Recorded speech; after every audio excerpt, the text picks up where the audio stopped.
Hello everyone and welcome at the press center of the Eurovision Song Contest here in Vienna. Tonight I will be discussing recent developments here at the Eurovision Song Contest and all the rehearsals from the first semi-final, together with Rodrigo Hidalgo from ESCXtra and Kath Lockett, an Australian woman working for the Belarusian delegation. Your rehearsal, the first one, we've seen it. Tell me quickly, what did you guys think? Were you happy? Happy in parts. Personally, I thought the vocals were incredible. I think Uzari was, on point. He was top of his game yesterday, and so were the backup singers. I think there was a little bit of disappointment with the graphics, and because they've gone in a different direction and they're not going with the elf ears and the hourglass. They wanted to go with time running out for cancer sufferers, but the graphics don't tell that story. So they've got a couple of days to frantically jazz that up. But in terms of his vocals, I thought he was outstanding. And I don't know if you noticed, but Maimuna cannot play air violin. She plays it and she breaks the strings of her bow. So they've got some more work to do, but I think they'll get there. I think day one on the stage is a nerve-wracking day. And I think they were overawed, but Friday they'll be coming back, they'll be better. Great. Well, I'll get back to you that in just a moment, but let's first take a look at what has happened here the past couple of days. A short impression. Rehearsals kicked off with Moldova taking the stage and a lot of props and police costumes, which we can see here. Provocative costumes, we'll be talking about that later on in the show. They were not the only ones. Belgium, that was another country we've seen a couple days ago. First rehearsal for Loïc, and he ended one in the wrong position, told us right through the whole press center, sorry, I was wrong. This is Genealogy from Armenia. We've seen them, we've heard their press conference. No mention of the allegedly political nature of their song. Estonia, one of the favorites to win this competition, and here we see Blackstreet, famous guys for Macedonia in the background, and a couple of other countries, Denmark, Hungary. I'm not going to talk you all through them, but Georgia, that was a surprise, at least for me personally. Very positive feelings after her first rehearsal here in Vienna.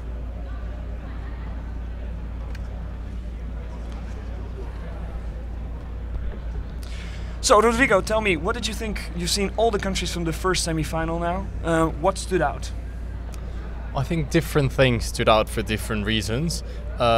The first thing that stood out for me is that there has been a lack of what I would say Ukrainization of songs, i.e. just going completely over the top, with the potential exception of Moldova and Georgia opening and closing. And Serbia. But Serbia was always going to be kind of like a hot mess, but it's not like the throwing all the props out there. It's just going out of your way to distract from the song, which is what I think of as Ukrainization in a way. I think Greece stood out vocally. I think it's fantastic. Russia stood out. Georgia, but in my opinion, Georgia stood out for the wrong reasons, which is trying to get visually what you're not going to get through your ears. So you mentioned Russia, Greece, both definite qualifiers for you? Yes, Russia 100% probably winning the semi-final. Greece should do very well. Irrespective of their diaspora, I think she's a sufficiently good performer, and I think the Celine Dion feel to the song will get votes left, right, and center. How about Belarus? We just talked to Kath about it. What did you think about their first rehearsal? I actually don't disagree with that assessment. I think vocally it was really good, but unfortunately the backdrop and all the visuals seem to be a little bit out there and not quite getting the message that at least what we were expecting, having seen the video. So I think that's where the flop comes, and I sincerely hope that they're going to be fixed. And we had a similar situation last year with Tio, where they hadn't even thought about the graphics, and on the first rehearsal it looked like something out of Las Vegas, and we managed to get them changed. So yeah, we've got 2 days to get them changed so that it continues the story, and it's not the video story but the one of time is running out, and if you have shorter amount of time due to cancer or a serious illness, make the most of it, and you don't get a sense of that on stage at the moment. Boy, the boy can sing, so I know I'm biased. Look, let's go. We know that. I'm incredibly biased, but the boy can sing. And how are you guys looking to improve that? Well, I don't really know. There's been lots of chat in Belarusian and yes, and so I don't really know. And often, every night we have a team meeting. And Alex Panayi, who's the vocal coach from Cyprus, a Eurovision legend, he seems to slip out and go to the opera, so I'm the only non-Belarusian there, and they will talk for a good 20 minutes, and then to me they go, okay. So I imagine there's a bit of a frantic planning behind the scenes. I hope there is, but I do think we're going to make the finals because the song is good, and it isn't a ballad, and it's a slightly different duet, so I hope we're there in the finals. So you are, as you just mentioned and pointed out, an outcast in that Belarusian delegation, but you're working for them, and I was wondering how does that influence your Eurovision experience? Because you're traveling mostly with them. Have you seen all the rehearsals, or how do you look at the other countries? That's actually a really good question, Steve. I haven't seen many of the other countries rehearse because by the time you turn up and you're with your delegation, and I'm normally tweeting and replying to people on Facebook and Instagramming, and also trying to get them to relax and enjoy themselves, because when you're part of a delegation it can get a little bit serious and a little bit humorless, so I try and sort of not cheer them up, they're not depressed, but just sort of say to them, get out there, enjoy yourself, everyone will love you, it's not meant to be negative, please don't be frightened. And then once that happens and they're on stage and then we're preparing for the press conference, several other rehearsals have happened and they have completely, I don't get to see them until I'm back in the hotel room, it's 1 a.m, and I think, what happened today? And then you're reading people's comments and digesting it then. So I was watching a few of them at breakfast this morning. Moldova, hot mess. Yeah. Did you come straight from Australia here, or were you already with them before? I live in Switzerland because my husband works for the United Nations, and the European Broadcasting Union is based in Geneva. So I started working for them 3 years ago, and I'm also head of press for Junior Eurovision. So Belarus were one of the countries that participate in Junior. And in 2013, Ilya Volkov from Belarus was in the room next to me, and that kid rode the luggage carts up and down the hallway all hours. He was having the best time of his life. And Olga, who was head of delegation, apologised profusely, and I said, don't worry, he's a kid, this is hilarious. And we hit it off, and then she said, we'd love to have someone who can help us with the English side of promotions. And it was deemed not to be a conflict of interest, because I think the junior other countries can accept that I'm big enough to put all of that interest aside, focus on this one country, and when it's junior I love them all again. And then when adult comes around, you work with Belarus only. I'm Belarus only. And there you go. You can't help but get to know some of the other countries. So when I came in today, there's Michaela Perniola with San Marino, and he remembers me, Mum, Kath. So coming all the way over from junior, now here to the adult Eurovision. Yes. You're from Australia, you're from Mexico. How did you get into Eurovision? Unfortunately, it's not as exciting and interesting a story as it could be, but I was born and raised in Mexico, but my family is from Spain, and so when TBE started broadcasting in Mexico somewhere in the mid-90s, it was on all the time at my house, because I was like, let's look at everything that's happening in Spain. And so I must have, so I do have a memory of watching Anabel Conde in 1995, but that's kind of my first and only Eurovision memory up until 2000, and then from 2000, again, it's in passing, it's on TV, and why not watch it? And from then on, it's been non-stop, and then it's just got a little bit out of control, I guess, and started traveling and started doing the press stuff, and here I am. Nice. Wow. All right. Mexico and Australia, two countries that originally you may not expect in Eurovision, yet Australia is there this year, and Sietse Bakker, we spoke to him about other non-European countries possibly joining Eurovision. Well, the Eurovision Song Contest has, of course, been able to grow because of the interest from a growing number of countries. One semi-final in 2004, another one added in 2008. And of course, if we see more interest from countries like China and Canada, we at some point have to consider what to do with that interest. But that's, I think, a question for the long-term future. Yeah. Are you happy that they take it, they seem to take it very serious in Australia, also this participation in particular? Well, not only in Australia, but also in countries like Canada and China and even South Africa, people look at this contest as an amazing opportunity for artists and as a lot of fun to watch. And they really admire Europe for having built such a tradition. And if they are interested in our European tradition, then I think we should be inclusive and in some way involve them with the Eurovision Song Contest. Involve them in some way into Eurovision. Canada, South Africa into Eurovision, would that be a good idea, Rodrigo? No. For me, it's a 100% no. I objected, and I think I was very vocal about Australia joining and why I think it's a terrible mistake. I see it in more ways than one as just a way of getting.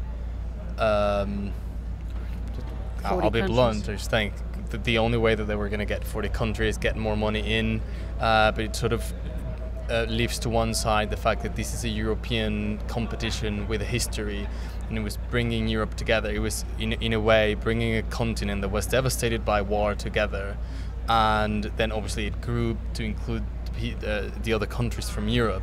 But sort of if you start losing the essence and if you start bringing people from all over the place, then it's a very easy way to forget what this was all about and just make it about something that is not really. Not even Mexico, your own country? Oh, as much as I would love to see Mexico and like be carrying a Mexican flag with a legitimate purpose at Eurovision, I just don't think it's appropriate. How about you? Your country's there this year. Look, we are, and I'm a proud Australian, and I love the song. You know, I didn't want to love the song, but I do love the song. Look, I actually agree with you because it's called Eurovision, and as much as you could say, look, Australia was established by a bunch of convicts that they sent from England to Australia, and hey, I'm one of those. We're not part of Europe, and it did seem a little cynical, like we need to reach the magic 40 number. And as an Australian, I was concerned that the TV station, that SBS, may not have been able to afford those funds because they're there to provide services to Spanish people who live in Australia or Maltese that need their local language news services. But I hope I can say this and I don't get into trouble or killed or whatever, but I think I feel a little more comfortable about it because I think Sony Music might be helping them. You know, Guy's got an album out, he's very talented, he wants to crack Europe. So I think SBS aren't necessarily funding it, but Sony Music are. So I feel a bit more comfortable about that. But we're not part of Europe, and I think it is extremely popular there, though, in Australia. It is, but not. I heard Sitza say, "Oh, we take it very seriously." That's the complete untruth. We think it's entertaining, hilarious. It's something you have a party to. You dress up in crazy clothes and you drink. You know, which neighbour country is going to vote for which, or as you said, who's going to throw everything at it except the kitchen sink. So we've actually found it quite entertaining and humorous at times, let's face it. So not serious necessarily, but people will watch just because there is an Australian in it. And they also watch because they like one of the commentators, Julia Zemiro. She's a goddess. She's hilarious, she's intelligent, she can speak perfect French, and she makes it. She's better than Graham Norton. She's a woman of style. It's not too difficult to sit. Yeah, true. So yeah, I am a little uncomfortable with Australia being included, but I'll be honest, when Guy comes out, I'll be there playing my Australian card. I've got my koala socks that I'm going to wear. And it is a great entry, or at least that's what I think. I mean, it was a complete slap in the face because he was like, you were expecting the song to come out. It's like, I want it to be terrible so that I can make a point of it. And then it came out and it's perfect. I know. And he wrote it just in 3 days. So it's not even off his album. I thought, he'll just pick something off the record and isn't this cynical? No. He wrote a song and it's catchy and in a way, I'm even thinking if it ends up winning, which is a real possibility, it will also be a slap on the face for other countries. So like saying, look, we came, we did what we had to do, we brought an amazing song, learn from us. It's kind of like in year one. Oh, well, Junior was like that. Italy started last year, and he won. Vincenzo Cantiello, and he's going to, I think, be part of the Eurovision final. They'll get him to sing a few notes or chat to him as part of his prize. But yeah, Italy just came to sort of see what it's about, and the child ended up winning. For Australia, obviously it's going to be difficult because we're 8 hours ahead of Europe in time zone, so we can't host it. It's going to be incredibly expensive. They won't host it, at least not in Australia, even if they win it. And I think you could argue there were rumours about Germany, but there's not a real connection between Australia and Germany. It should be somewhere like Malta, because half of Malta now lives in Australia, Greece, Italy, or the United Kingdom, because they form a How lot of about our all the culture. former Yugoslav people that moved to Australia? Well, yes, we've actually got quite a varied culture, and a lot of and that's why Eurovision is popular. So there's a diaspora of voters out there, but Germany isn't one of them. Or Holland wouldn't be one, but there's about 6 countries you could, half of the Mediterranean could host. Where you could host it in. So, I realized you wouldn't really care for Guy Sebastian to win, but if you were part of their delegation, how would you stage that song to give it the last twist that it needs to take this competition? Oh God! Haven't seen the rehearsal yet, but I would try to be a little bit of the less is more type of thinking. So he doesn't need to distract to deliver. I mean, I've seen him in London, I've seen him in Amsterdam, and he's a solid performer. So he doesn't need to have a lot of things happening on stage. So I would try to come up with a happy, kick-ass background, but then on stage, probably him with a couple of dancers, but not overdoing it. Nothing too big. We haven't seen the Australian rehearsal just yet. One thing we do know, he told us last week, is that he won't be taking Conchita's dress with him on stage. Let's take a look at some other dresses which we have seen from the last couple of days during the rehearsals.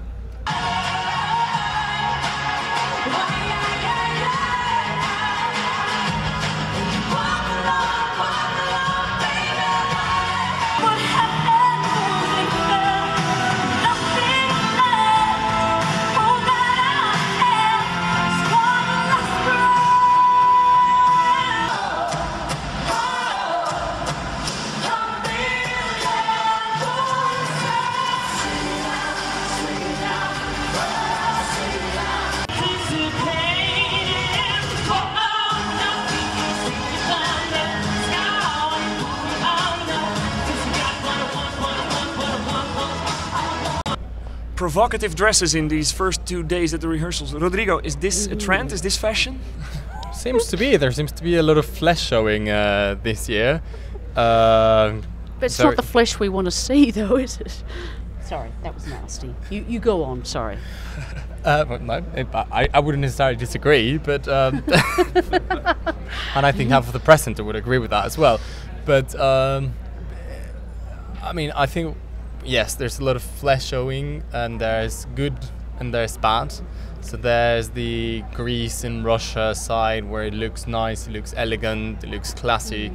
Then there's Moldova, which is, I suppose that's what they're trying to do, which is the trashy. Let's make it vulgar in more ways than one. And then there's the Netherlands, which is inexplicable. It really is. Look, as someone who's not exactly young or slim, it was hard for me. She doesn't have the figure to carry it off, and I know that's mean, but it's dreadful, and I think it does her a disservice. I think she's a little too old for that look, and it makes you uncomfortable because you think, oh my God, is it going to fall apart? What if she sort of opens her arms up? Is it just going to split open? And it's not something you want to see. It's not something you're looking forward to seeing. So no, it's definitely not something you look forward to seeing. And on top of everything, it sort of takes your mind away from a song that arriving at the contest for me was one of the best, if not the best, entry of the year. And then after seeing her on stage, I'm like, do I really want to support this? No, and obviously her refrain is unfortunate. Why, yay. I think that's what we all thought when we saw the dress. So, and there's a hilarious clip on Facebook where someone's found some black zigzags fabric and put it on the road and said, here's the rest of her dress that was left at the train station. So, already people are seeing the funny side of it. The recreation of the Google Doodle, where they took the two O's and it's hair in between the G and the rest of Google. It's just, it's just allowing for a lot of jokes, and I think it's very unfortunate. But for Russia and Greece, no problem? Well, there is that double standard, and I'll be honest, where if you're younger and slimmer, there's a lot you can get away with. And I say that about Russia and Greece. I wouldn't say that about Moldova, because that's just sort of twerking, and that's really trashy. That's trashy. But I think when you've got somebody young and beautiful and elegant and a hell of a lot of double-sided sticky tape, it seems to work. Whereas, I can never say her name, Trencher, hers, it looks unfortunate. It looks like it's about to give away any second, and it doesn't. It makes you feel uncomfortable. And it's not only about the showing of the body. It's also a dress can be elegant or not. I mean, the Russian dress is just pure class. It's beautiful, and so it's not only that they're showing a little bit more or less than they should. It's also the making, and it's the style of the dress that just it's an absolute disaster. How much time did your delegation put into that? Like, clothes are apparently for Uzari and Maimun. Yeah. How much time did you put into to dress them well? Not a lot, actually. I mean, Maimuna looks good in a sack, let's face it. She's absolutely stunning. Yes, I'm biased, but she is absolutely stunning. And Uzari's pretty easy on the eye as well. Yeah, and so even he just said, just put me in a suit of some kind, and he's got a couple of medallions, and he's got his earrings that he likes to wear. And she has had a lot of dresses made for her because she's so tall and slim, they have to be. But her white dress has U's and M's sewn in it. So, I mean, it's a kind of a geometric design, but the rest of it is really quite simple. And the other day she put it on in the hotel and she said, yes, tweet it. I don't need it to be, a secret or anything. So on Facebook, there we are, you can kind of see room numbers, and Uzari looks like he's about to give you your room service because he's in the hotel. And it just gets thrown on, and she's actually very laid back and very casual about it. Like, matter of fact, she's beautiful, but there's a lot more to her. So she wasn't too overly worried. I don't think they did a lot of extra preparation. They kind of trusted that she would select something that worked, and it does. So. How important are clothes? Aren't we overestimating this? It's a song contest after all. What do you think? I think they're very important because it is a song contest, but it's a TV show as well. Mm-hmm. I think if I had to choose an example of someone who, once you looked at it on TV, you said, what the hell were you thinking? Is Pastora Soler, when she had a gorgeous song, she's a beautiful woman, and then they did that, and then it takes away. You just start, you look at it differently, and I think it's just human in a way. Images count and images matter because ultimately you're looking at it on TV, and that's why a lot of entries get away with better positions than they normally would, because visually they get the attention of the audience, and probably you, as I say, get distracted from other very important elements, but it works. Yeah, I mean, it's a visual show as well. Otherwise, we'd be listening to it on radio. Or you can dress tastefully so that the song takes precedence over the look.